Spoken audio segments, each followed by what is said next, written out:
There's a secret world just outside the hospital walls where clinicians trade stethoscopes for startups. If you've ever wondered how someone goes from seeing patients to building the future of healthcare, you're in the right place. I'm Kayla, a PA on a mission to figure out what comes next. When I started researching careers in health tech, I found confusing job titles and zero clarity on how clinicians actually made the transition. So I went straight to the source, the people who already did it. Each week, we demystify a specific career path by someone who's already living it, whether it's from the bedside to the boardroom, the startup, or something completely different. Whether you're planning your exit, passively curious, or already working in health tech, this is your insider's guide. Welcome to Corporate Espionage.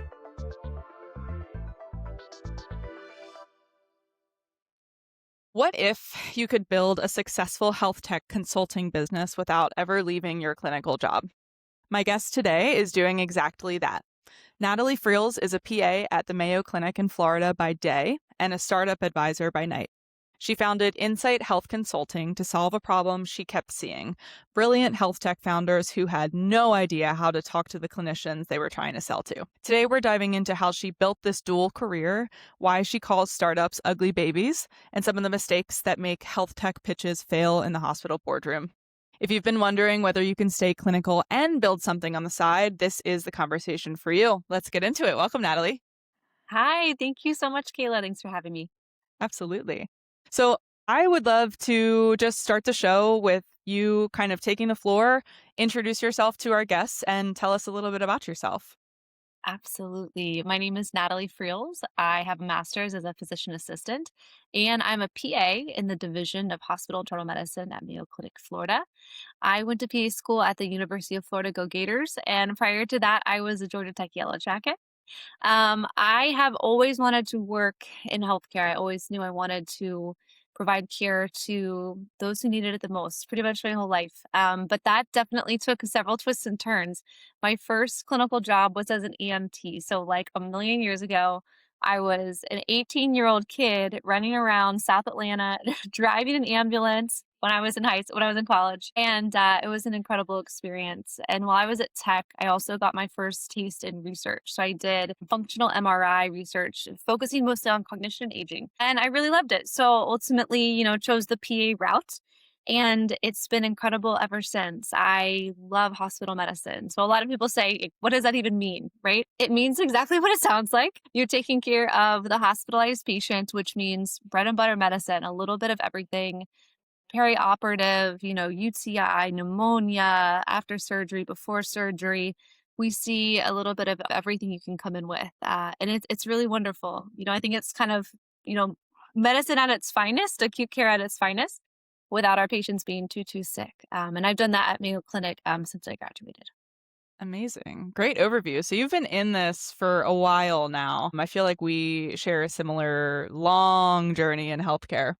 Having worked at the Mayo Clinic, what do you notice are some of the biggest differences, right? Like Mayo Clinic is this fantastic, world-renowned academic institutions. Are there any things that might be completely normal for you that you feel like aren't as normal at a institution with less prestige or less academic rigor? Yeah, great question. I absolutely have loved working for Mayo. And I will say that the best thing about working for Mayo for me personally is the people, right? So if you work at our Florida campus, we just had this big piece of art placed up on the wall. And it totally sounds like I'm like paid to say this. I promise you I'm not. But it's this mural. Listen, it's this mural of black and white photos of like everybody who works at Mayo. And there are these candid Hmm. shots of like different people on different teams. And you walk into work and like that's like our employee entrance. And I'm not kidding, like every time I see it, even if I've been having a bad day, because there's parts of clinical care that are hard.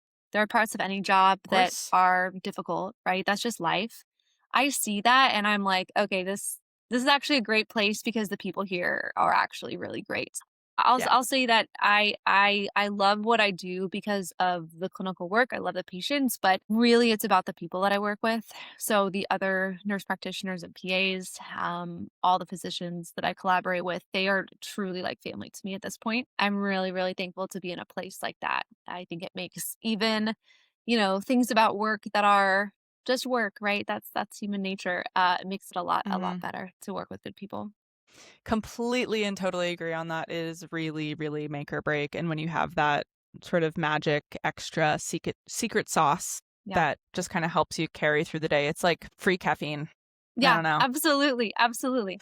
Yeah, I think something else that's really cool, and again, it's just, like, so lame, and you're gonna think I'm being paid to say this by my boss, but I also have really good people in my corner from a, like, an administrative standpoint, have seen some of my interests and have instead of, like, trying to box me into, she's only a hospital medicine PA, right? They've really helped me springboard to something additional, right? And I say additional super specifically because I'm not trying to get out of my box as a hospital medicine PA. I like that. I like Mm, being clinical. I like being grounded in the work. But I've been so lucky to have administrative counterparts that have said, I see you're really interested in Epic. Will you be our Epic liaison for the department? Sure. Oh, mhm. I'll get that exposure. We'll allow you to go become a physician super user. That's the badge that you have as an APP or doc. You can be a physician super user. Would you like to serve on this enterprise wide work group to help make Epic better for Mayo? Yes, I'll do that. I'll get that experience. So I think that's a big part, of my success so far is being honest about what I'm interested in, right? I'm interested in making the EHR more usable for us and for patients, right? I'm interested in tech integration. I'm interested in what the hell we do when all of that breaks down, right? Like those are the things I find really cool. And so I've been really thankful that not only have I expressed that as a professional goal, but then, people around me have said, "Go after it, girl." Like, "Yes, we're gonna Yeah, support you. We're gonna help you get that experience or get that exposure." So I think, and that doesn't have to be a name brand institution. I think that's just good leadership, right? I think that's just sure. like supporting your teammates, supporting, the people that work for you is helping to Absolutely. elevate them, based on their interests. Absolutely. Yeah, those, cultural dynamics are available anywhere Yeah. if they are built brick by brick by the right people. So, on the topic of your interests outside of and synonymous with hospitalist medicine, talk to me more about how you were introduced to the world of innovation and technology in healthcare. And was there a specific moment or incidents that sparked your interest? And kind of how did that start to play out in your day to day clinical practice? Yeah, absolutely. So I think like I'm one of those people, I think I'm like a systems based thinker, right? So I definitely like to problem solve, but I also really like to take a step back and say, okay, this is the thing that's wrong, but is this a symptom or is this like an actual problem? So I can look back through my academic career or my healthcare career in various settings and kind of point to different times where we are faced with mostly like things like in something taking too long in the clinic or something wasn't working when I was working as an MA, right? We had a blood pressure issue we were trying to solve in the clinic. All of a sudden our blood pressure management was like way off. We were in an interventional pain management clinic and all of a sudden all of our patients had high blood pressure and come to find out Mm, one of the things we were using was faulty, so we had to get new equipment. But instead of focusing on like why do our patients have a problem? It was like, well, let's evaluate the whole system and figure out if that's a symptom or a problem. So I've always been someone who has liked to think that way. I like to solve problems. I like to think a little bit outside the box. So when I, started working at Mayo and was working on Epic as a PA, as a clinician, there's so many facets to the monster that that is any electronic medical record. of course. Yeah, exactly right. So I think that was, one of the first things I got involved with was I was really interested in what were some like low hanging fruit, small changes that we could make that would either make care delivery faster, care delivery safer, the experience better for the nurse or for the physician. And so that was like kind of my first gateway into this. So I started working on optimization, Epic optimization. And that kind of translated into doing some additional work internally on, other different tech rollouts we had going on. So we want to do this thing, but how does it interact with all the other parts of a patient's experience or a patient's care? And that's been super fulfilling, right? So working with tech development teams who actually sit down and want to say like, "Hey Natalie, what is it like to round in the hospital?" And being able to say, "Oh, Mhm. well, this is how I do it," or "This is how I would use this order set." And when we use these words, I think this instead. So maybe we could, change up some of the language or change some of the locations of the buttons. So it's at times can feel a little bit nuanced or a little bit specific, but I think that really kind of first step into informatics, right? So working with the electronic medical record was one of my first opportunities at Mayo to really do that kind of change management work. And I absolutely fell in love with it, right? Because it was so cool. What I really liked was being able to translate what I see clinically to someone who's building a product for someone like me. And Mhm. I love that because that I think is the best part of my clinical job too. Every single day I translate for patients and for their families what they're going through medically and what that means for them, what that means for their bodies, what that means for their future sometimes, and the treatment. I get to find or try to find the words to like help everybody get on the same page, right? I have a whiteboard sometimes that I carry around that I'll actually draw on, right? I have like little colored markers. I've had some really, really amazing anatomy drawings under my belt that you come in the next day and you look at the board and you're like, oh my gosh, that pancreas, all of that looks bad. But oh gosh, I just dropped my AirPod. Hold on. But I love being that translator, right? And so I think that's one of the reasons I loved working with non-clinical technical folks because I can Yeah. take that clinical experience and translate it into a way where they can run with it, right? Take it into development or really envision how that product could be used. So that was Mhm. really my first, kind of taste for what it might be like to work with someone who was on more of the dev side. And after I started doing it internally, I just totally caught the bug and I just had to work with more people. So that's where this whole, externally facing, working with health tech, working with founders, med device, that's where all that was born. It was really just like a love for Yeah. translating. Yeah. So on the inside, hmm your reach is extending beyond just Epic within the institution, is what I'm understanding. Yeah, yeah, it's been fun. I will say it's still a very small reach. I'm a very tiny small brick in a much larger building, right? That's supporting the institution in that way. But I've been able to work with, absolutely incredible teams, our inpatient digital experience team, our digital transformation team, our AI development Mhm. team. We have, so many amazing groups of people that are looking to either develop or assist in the development of various services. So even just to be able to advise those folks or, give them clinical insights in small, Mhm. small ways has been super rewarding. That's amazing. Yeah. I think that that is such an underrated strategy for even dipping your toe into the world of non-clinical work. Just assuming a little bit more responsibility and kind of stepping out of your comfort zone within the comfort of your institutional walls, Yeah. whatever that may look like. I think that that applies for in clinic care, it applies for hospital care, it applies for digital health care, kind of in any way that you see an improvement or innovation that could be made, getting more involved on how those products are actually developed, how they're rolled out, how is the messaging shaped, right? Like if you're the first thing that comes to mind is like if you are getting emails that are just communicating really poorly to clinicians about what updates are, what does a specific rollout mean? What does it mean for you? How are you going to be trained on it? Instead of complaining to your coworkers about how bad that email sounds, why not reach out to the person and be like, hey, I am curious if you'd be open to, editing, or could I help you with this? Rather than, digging it into the Yeah. into No, 100%. And I feel like that's like human nature, right? We just want to be like those people. But right. trust me, I'm guilty of it in all aspects of my life.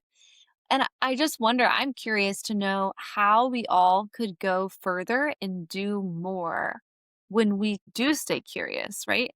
and we just stop to ask like, "Hey, I got that email about that new Epic update.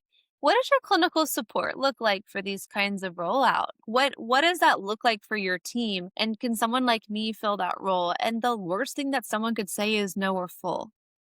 But Right. I think that, most teams are appreciative of the help. And like yeah, like I said, the worst thing that someone can say is no thanks, we're all good.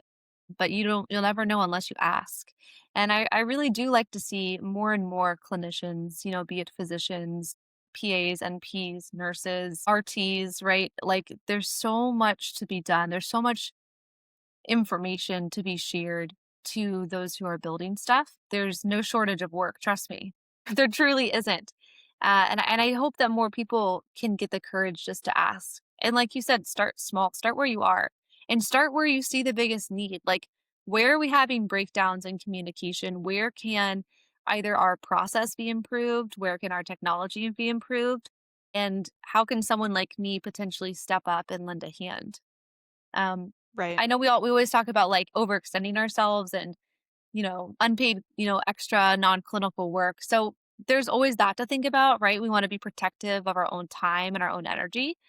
But if this is something that someone's interested in, I think that's a really, really easy way to dip your toe in while staying at the place where you are, right? Totally. I recently joined a new clinical team, and something that one of my managers has repeatedly said that, the first time I read it, like, I can't lie, I had a little bit of like almost like a cold shoulder to reading that message. And then I tried to be as open and curious as humanly possible.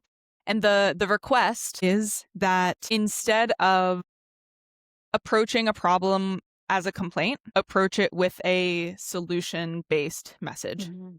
So, what is the problem and how do you think that we can fix it? Or how do you think that we can get closer to fixing it rather than just saying, this is my problem. What are you going to do about it? Mm. And the more I have leaned into even just thinking about that, and how I might approach things that have come up in the workplace or even in my own life, the more I'm really liking it.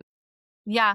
That's so interesting. What do you think about like to play devil's advocate, or if you're talking to a mentee, what if someone told you like, Kayla, I'm scared if I offer a solution, will they think I'm overstepping? What do you think? I think that that's very valid. Like that's fine, Yeah, right? That is valid. And also, just like you said before, typically my next thought immediately after that is like, what is the worst thing that they could say? 100%. Are you going to be rude in your delivery? Is the question something that you really need to ask yourself? Hmm. Are you delivering your message in a disrespectful way? And ultimately, can you justify it by the safety of patients, the sanity and the clarity of the people in the workplace, the morale of our team, which keeps people on board, keeps people delivering better care? This is overall better for the patient or provider experience. Like, how can you ground it in truth in a positive outcome? Yeah, And I think if you can do that and weave that into the messaging, I think that you can kind of eliminate that fear. yeah, I totally agree. And I think that good leadership hears suggestions, even if it's not a viable option for whatever reason, or even if it's not the option they end up going with. I think a good leader Yeah, will respect someone more who comes forward with a well thought out like problem and potential solution, because it shows forward thinking, it shows willingness to collaborate, it shows yeah that you want to do more than just raise awareness. You're actually trying to bring us to the next step. And just like you said, when you frame right, it in the context of why this matters and really give it some like a little bit of a punch in a delivery that's clear, respectful, without like pointing fingers, yeah, I think that that's received typically really well. yep. And I think it's just an important thought exercise even. Like even if it doesn't go anywhere, It's pretty fun. it's important. Yeah. It's important. And what does it look like to not just get pissed when Epic stops working and actually say, let me screenshot this and send it to my Epic, informaticist and say, hey, this is what I saw and I think this is why we should change it, or, who can we talk to about X, Y, or Z? And that's the kind of stuff that I love. And when I work with startups and I get to do that, and actually see products be brought to market through this very small little iterations or, like you said, very, very minute but impactful changes on the messaging, focusing on actually why it matters, actually what we're going to do, actually how we're going to do it, and actually why it actually matters. Definitely. That goes crazy far and you see solutions actually gaining traction. And so being able to be on that side of things is really impactful for me. Yeah. So let's pivot to that a little bit. Sure.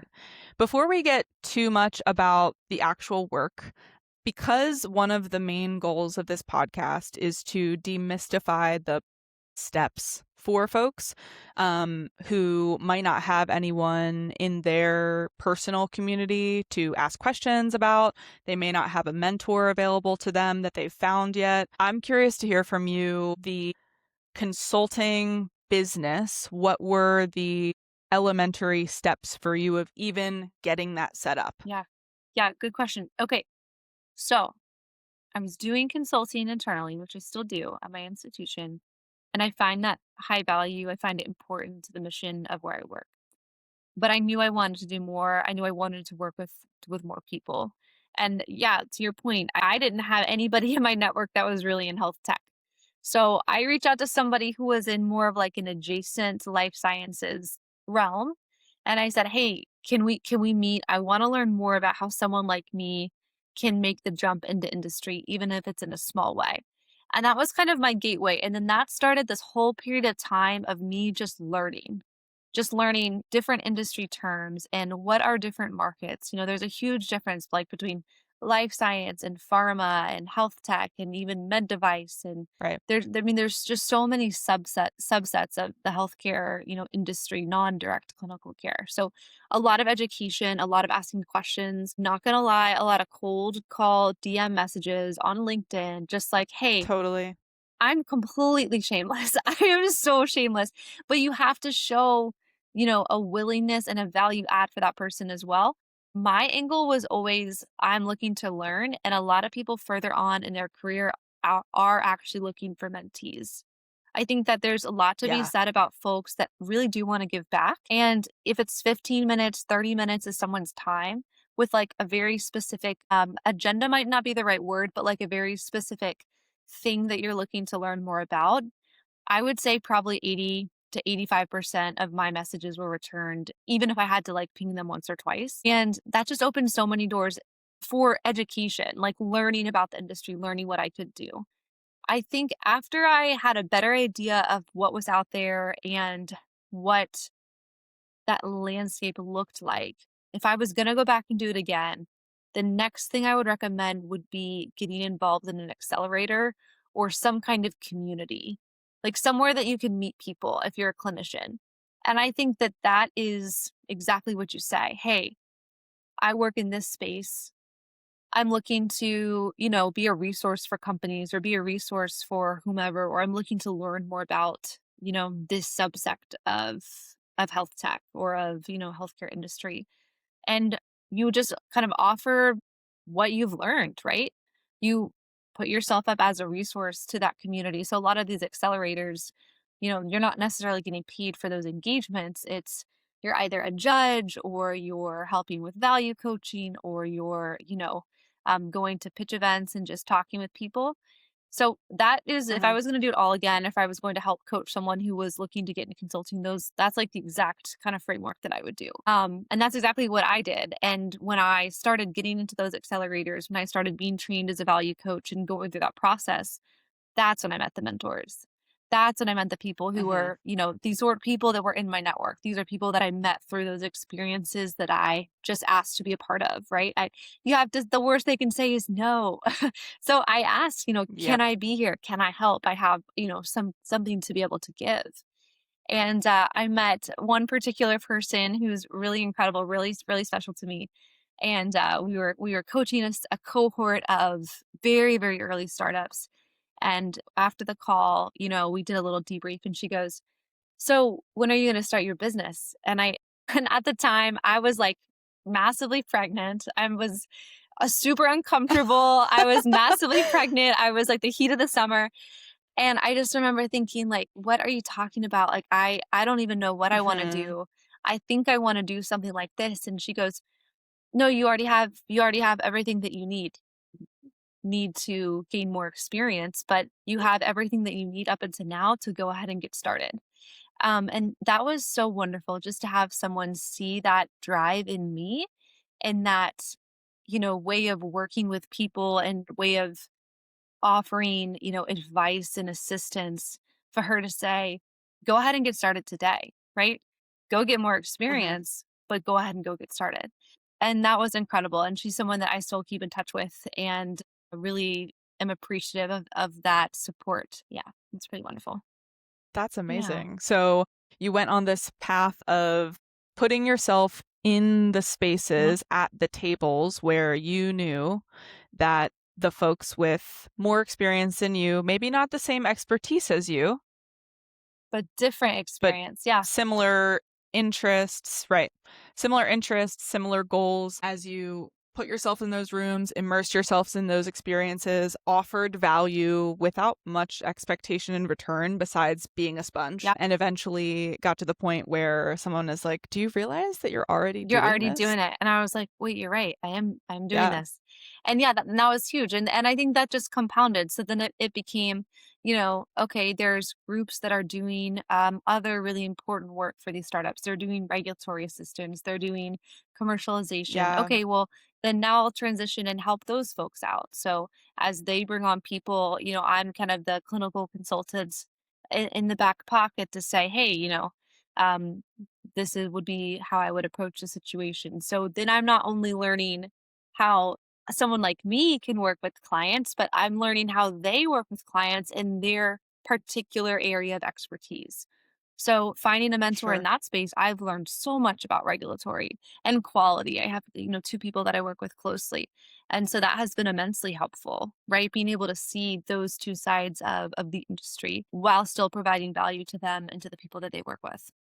Yeah. Yeah, so sort of expanding your reach beyond even your comfort zone of the clinical insight advisory work as well.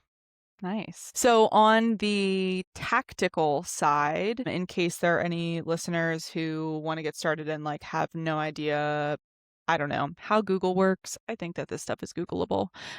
If you're giving, you know, clinical advisory, do you need malpractice Mm. insurance? Like, where is the line between providing clinical care, advising clinical products? Like, how do you differentiate the two? Yeah, that's a great question. Trying to break it down as No, much as I think humanly I think that's possible. wonderful. So I would think the first step would be like I think it's important to learn about the industry.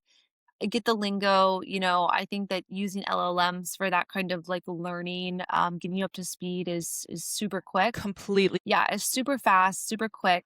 I think it's also helpful to know a little bit about not only the lingo, but also startup stages, because different stages based on how different groups choose to fund their activities, bootstrapping versus, all the different kinds of forms of capital, sourcing is relevant because that can kind of signal where a group is at one given time.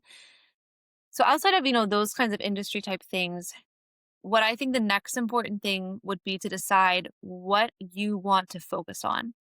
And I think that's a combination of your educational background and your lived experience. So I am a hospital medicine PA. So I have a master's degree, I'm an advanced practice provider, and I also work in like the most general field ever, right? Though it's acute, I see a little bit of everything. So so Absolutely. for me personally, I feel like there are others who both have a higher level of education and a more direct lived experience of medical expertise to be the ones to give the direct feedback on product when it comes to how it functions for the patient or particular disease state. So, what I'm trying to say is like, I will never come to the table and present myself as the medical expert on inpatient diabetic care. It's something that I do research on, it's something that I know a lot about, but That's not my specialty, so I will never present myself as that person. I'm more than happy to connect people with a fantastic team of folks I know all around the country that are experts in that. So for me personally, the kind of like route that I've chosen is what does it look like to map all the stakeholders, that would interact with your product? What does it look like to map what that would mean on day-to-day operations? So what does it look like Hmm. to map that patient flow or that patient experience? The patient experience is so important. What does that map look like to map the provider experience? And then how do we talk about all those things? So as you can Hmm. probably tell, those are clinically informed, right? I think that makes my work much more impactful because I can do all of those things as a provider, but it's much more of like almost the business development side of it, right? Or the implementation Absolutely. side of it. So that was a really important distinction for me to make. So I think, for someone like me, Hmm. there's not that direct, you know, I'm going to come and be your medical advisor for a device, or I'm going to come and be your direct medical advisor for whatever product you have. I think that the route that I've chosen is just different. But somebody with that really, really important education and important lived experience, absolutely. And it can be people of multiple different educational backgrounds, right? I think that there's nurses that have important experience that can serve as medical advisors, pharmacists, PAs, NPs, MDs, people of various educational backgrounds, but it's that combination, right? So, like, what are you trained to do, and what is your experience giving you the knowledge to advise on? The combination of those. Definitely. That's a really important thing to distinguish between the medical advisory and almost product and Yeah. implementation advisory. It's not to box anybody in, right? Because I truly believe that if you have the right education, you have the right experience, you can be a huge asset to the team. But I think it helps Hmm. people decide, well, what is it that I am good at? And what is it that I like, you know? What True. if you're a neurosurgeon but you're like, The most I'm done. important question of all. Yeah. Like, I truly do know interventional radiologist who does that clinically, but in the industry gives an entire different subset of forms of consulting because that's just what they wanted to do, Wow. and I think that Yeah, there's something to be said about that. Like, I want to keep this my clinical totally. role. I want to make this, my non-clinical role. So again, it's not to box anybody in, but it's like to kind of give you a starting place. And then from there, I think you can decide you can, work with a legal team or work with, the necessary experts to say, okay, well then how do I create a business model based on this? And then what kind Mhm. of protections for me and my business would I need based on the feedback that I'm giving? That's a great strategy, great plan. So much good insight. Thanks for reviewing that with us. Of course. Oh, and then maybe decide if you're gonna do Google or Microsoft. I still haven't decided. I have both. I Ooh, know, I paid double. I paid both each month. It's so painful. I know, I probably shouldn't admit I I have a should strong admit that. opinion. I shouldn't admit it. Give it to me. Let me hear it. I think that you should go for Google. Teams is just the bane of my existence, and Microsoft Suite does not interact. I'm a MacBook until the cows come home type girl, like ride or die Mac. You wanna know something crazier? Microsoft Suite just is not I it for have a me. Mac. So I'm like Mac and Microsoft and Google. Like, when will it end? Am I psycho for that? Let me make this so easy for you. I am your fairy godmother. Okay, bless You're me. going to go with Google Suite. Okay, I'll go cancel my Microsoft subscription after we end this call. Step Step one. 1 Step Step 1, find a one. mentor. Step Yep. 2, cancel Microsoft. Step 3, find out what you wanna do. Step 4, get insurance. You heard it here first, guys. Perfect. You never need to listen to any other information on how to get involved in the industry. You're gonna hear it all right here. This is all you need to know. Bippity Bippity boppity boppity boop. boo. Okay, we got off a little off track. I'd love to talk more about how you balance Mm. a full-time clinical career. For anyone listening, this will be released a few weeks in the future. Currently, Natalie is in the middle of almost a week straight stretch of hospitalist shifts. while also sitting with me for this podcast recording, while also being a mom, while also running at least one business. You might have some other businesses that I don't even know about you. You strike me as the type of person that's a Russian doll that just never, never, never stops, which I love and I admire and I value people like you so much because I feel like there's so much to learn from you, and great energy to share. But talk to me about your time Yeah. management. I think that part of what holds clinicians back from even dipping a toe in this world is the perceived stress of not being able to juggle it all, of already feeling so bogged down by their clinical role and burnt out, and not feeling like they have the mental or physical capacity or space to integrate any other, pursuits into their lives, professional pursuits. What has been your experience, and are there any tips that you have for someone who might be struggling with that Yeah, question? yeah, absolutely. I mean, this is something that I've definitely had to journey through over, many years of learning what works for me and what works for my family. But I think the number one important thing is to have a priority, right? Like out of all the things that you could do. And I think the hardest question to answer is rarely when there are good options and bad options. The hardest question is when they all are actually pretty good. Yeah, Can't we just can't for do them sure. all in all seasons.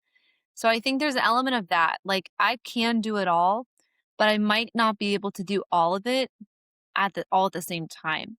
So out of the things that are available to me, where do I have obligations? And then where do I have like true interests and stuff that actually excites me and can fill my cup? The first one is I think within your clinical role or within whatever primary work that you do, or even outside of that, whether it be different organizations that you're in, really differentiating what's an obligation that I really should honor and what's a role I'm being asked to consider that may or may not get me where I want to go. Right? There are always going to be things and obligations and stuff in life that we have to do that maybe we're not the most fond of. I did taxes last night. I didn't like it. It was not fun. But Me did you really? too. Yes, I swear Why to are we the God. same person? This was the best. Thank you, I LinkedIn. love it Thank so you, much. LinkedIn. I love LinkedIn. Can we take a moment of Yeah, silence I for really LinkedIn? did. I love Absolutely. LinkedIn. I don't care when people say that it's lame. It's right. So it's like we're always going to have to do the taxes. There's always going to be things that aren't great. Some of those you have to live with, right? And the ones that you don't actually have to do and aren't actually filling up your cup or aren't actually getting you to the next stage in life, those are actually things that you can say, I'm not going to do these, right? Or, there have even been things within my own institution. I have been asked to join committees and I said, no, thank you. But here is someone else who I think would be really, really good for this role. And those were things that just didn't align with where I see myself in 5 or 10 years, right? They could have been interesting. Sure. They maybe could have been, I could have gotten a publication or been on an additional committee, but they weren't in line with what I've decided is important for my career and what I've decided is important for my family. So I have to learn to be able to say no to those things. So I think that's the first thing. Like what's really important to me. And out of all the things I feel like I have to do or I've been asked to do or whatever, what's actually getting me to the next step and what can I pare away? And then when you have, those kind of remaining buckets of items, I think that for me, I'm someone that I just have to stay really focused and also make sure that I'm taking really, really good care of myself. Because like the weeks that Yeah. don't eat right, I don't sleep well, I don't work out, I'm on my phone too much, I'm not like connected with my husband or with my kids, I I just can't perform. My mental health, Mhm. my mental clarity is not there, my focus is not there. So definitely a combination of being incredibly dialed in to making sure that you have what you need to succeed. in whatever, Mhm. whatever that looks like for you. But I have to be like super selfish with that time. And sometimes that's not fun. Like sometimes I want to sit on my phone and just doom scroll, but that's not going to get me where I want to go, in 6 months. So I that's not something I can Mhm. do. Yeah, you can't pour from an empty cup, and setting those boundaries can be a little painful sometimes, but I think even when you get a few reps in of what a really good week feels like or what a really good month feels like when you are both taking care of yourself, taking care of the people around you, and that's translating in real time to success in your interpersonal relationships, in your professional relationships, in the work that you're producing, in your mental health, your Mm. physical health. The proof is in the Absolutely. pudding. It's crazy sometimes how simple it can be. And that's probably why it's the hardest and the most maddening. I think as Absolutely. people, as humans, we like the heroics, right? We like to say, "Oh Mhm. yeah, I'm consulting," or "Oh yeah, I, ran a marathon." But it's just showing up and saying, "Can I be on and help you with that project?"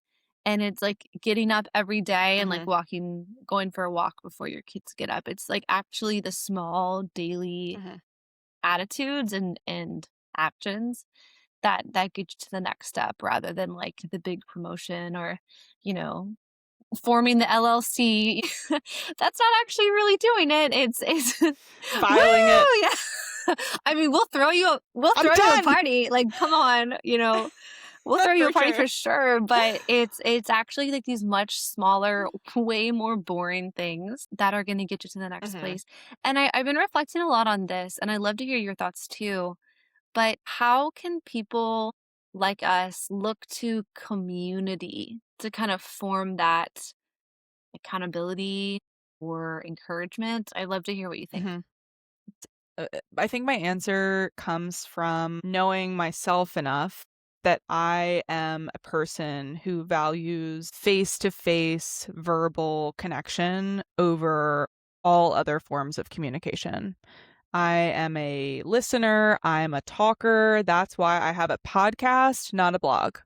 Like, it is my strength, it is my learning style, it is how my brain works. So this answer is informed by that. I really think that above anything else, breaking the digital fourth wall and intentionally, like you said, messaging people on LinkedIn that are working on projects that interest you, finding people on, if you're going through a startup's website and you notice that there is a clinician on their team, go find them and like send them a message. Say, hey, I saw this thing that you did. It was so cool. Can we hop on a call? One of the first things that I did in my beginning data collection in the health tech world was I identified companies that I was interested in, that I felt aligned with their mission. And LinkedIn is really cool because things are pretty transparent nowadays and things are pretty like out in the open. It's not that hard to be a digital sleuth. So I went to their company people and I looked for first, I said, let me contact all the PAs that work for this company. And I set up networking calls and I was just like, hey, I'm pretty much collecting data. I love the mission of this company. It sounds like you love it too.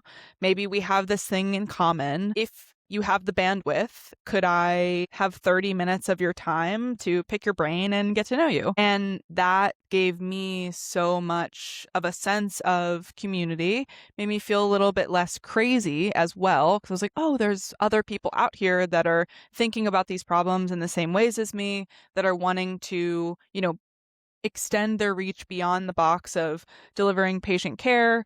They want to approach problems in similar ways as me. And I can't say that I've always found that in all of Yeah, my coworkers, in all of the, health care clinicians, in my personal web. Like, you're just not going to find that everywhere you go. So you yeah, have to seek it out. absolutely.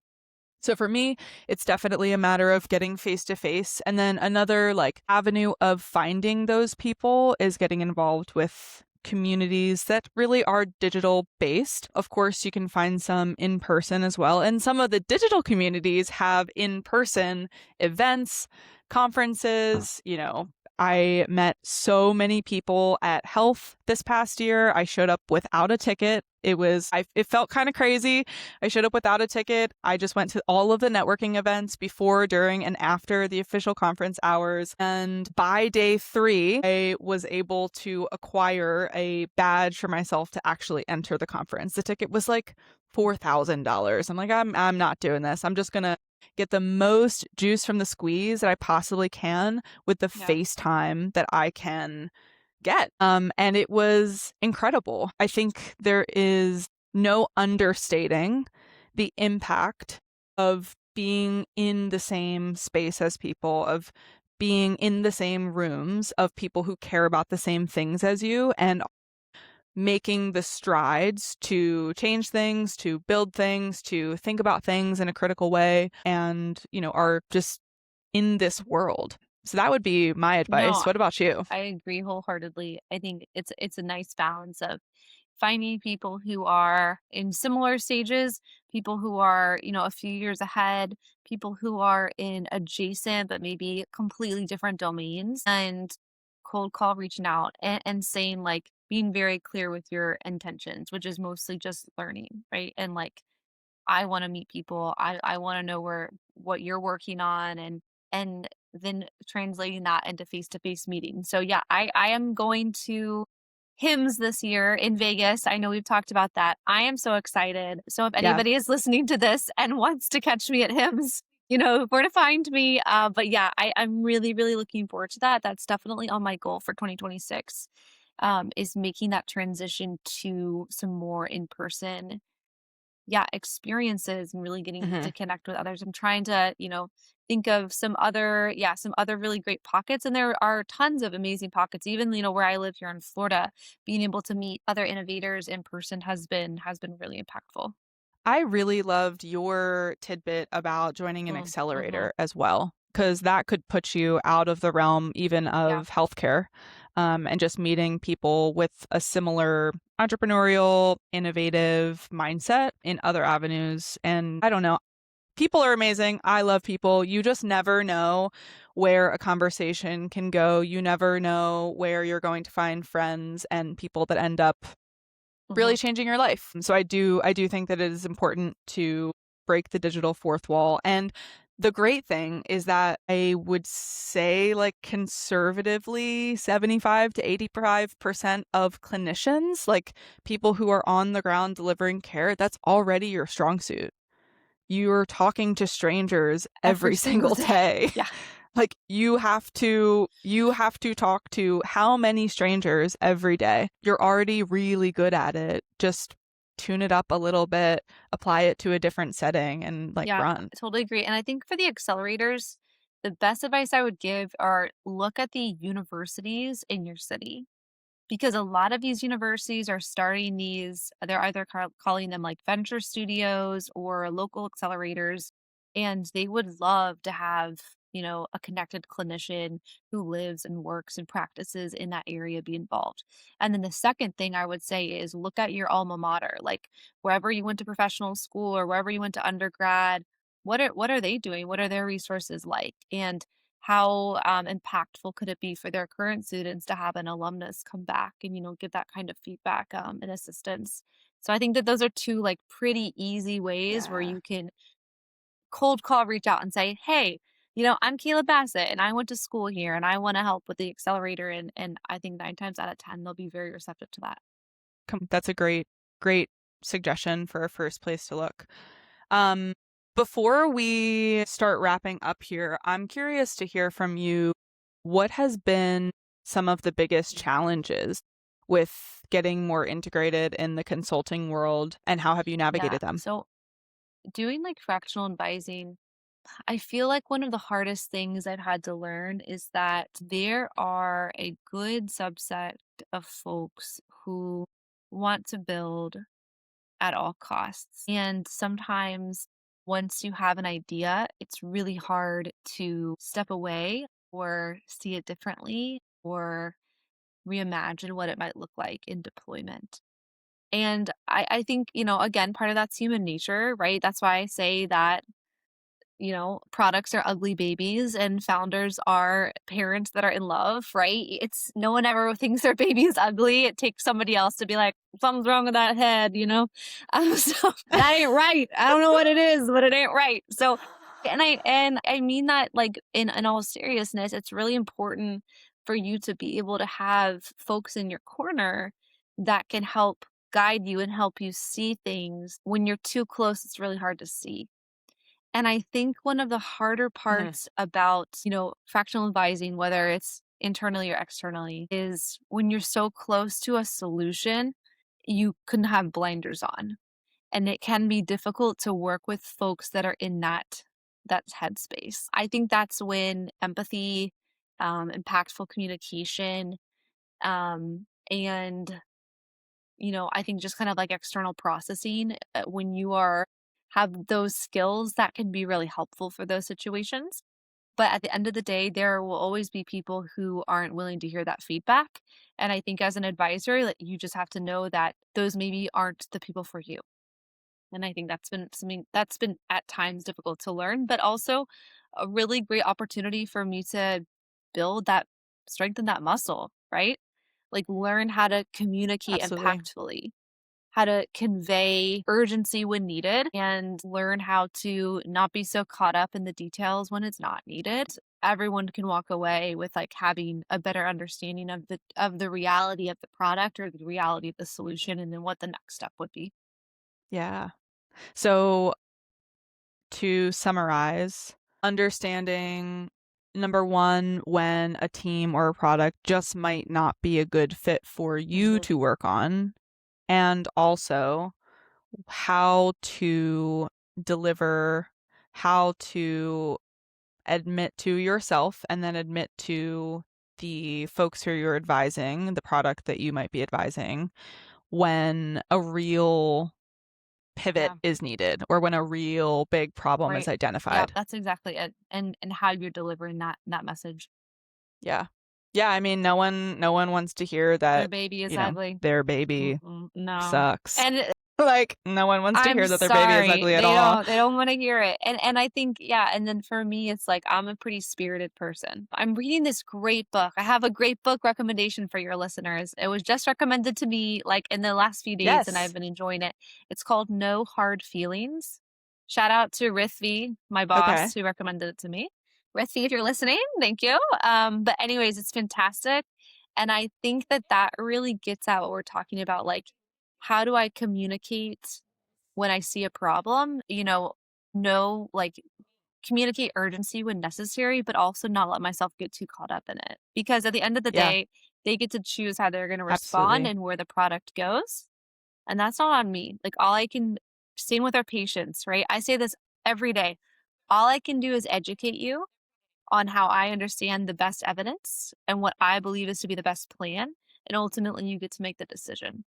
Right? My job is just present the Mhm, evidence, right? And then present my opinion of it. So, yeah, I think it's like that mhm. delivery and then moving on. I think I will be reading that It's book really in the good. next few weeks. Thank That you, sounds Rithvi. really Shout great. out Rithvi. No hard feelings. Talk about someone who's in your corner. Again, I'm not paid to say this. If she's listening. Yeah, that's a good one. Hey, how about we do this? Listeners, if you shoot me a message on LinkedIn and you tell me what was your biggest takeaway from this episode, I will send you a copy of this book. This information will not be in the show notes, so I'll be waiting for your message. No one else is going to The know very unless you listen end. to this I episode. love it. If I had anything else to impart in my vast experience, which is not a whole lot, but in the experience that I have had, I think it's really a combination of, yeah, finding what you like, finding what you feel like you're good at, gaining experience in things that you aren't yet good at or don't yet know enough about, and don't be afraid to carve out multiple versions of a professional you and a personal you. You said this earlier, but this idea of like a portfolio person or a portfolio career, I truly believe that's the future. And I'm not just trying to say that like for a clickbaity like thing, like, a quick comment, but I really believe that we'll feel the most at peace and fulfilled when we allow ourselves to invest and excel in more than one aspect of our life. So, for me, I found so much peace and enjoyment in my clinical role by expanding my non-clinical role, right?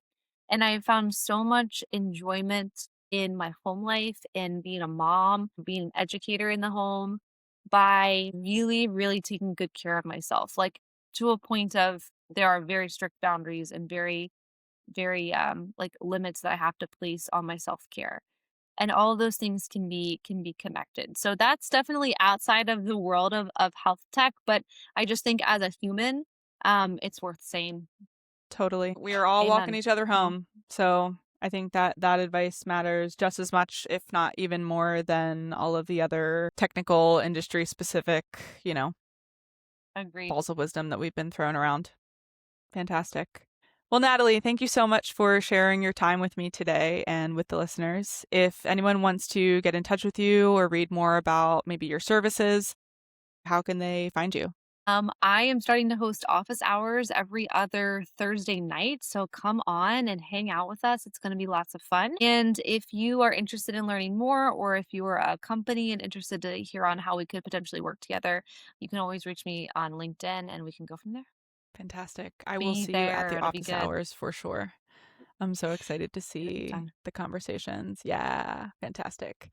All right, listeners, if you want to find me, my LinkedIn, Instagram, all that good stuff will all be in the show notes. If you are a clinician who feels like you should be sitting here having this chat with Natalie and I, feel free to reach out. I'd really love to hear more about your story and pick your brain a little bit. This is truly one of my greatest joys right now in my life. I think it's just so much fun and I'm really having a good time. And I hope that you enjoyed this episode.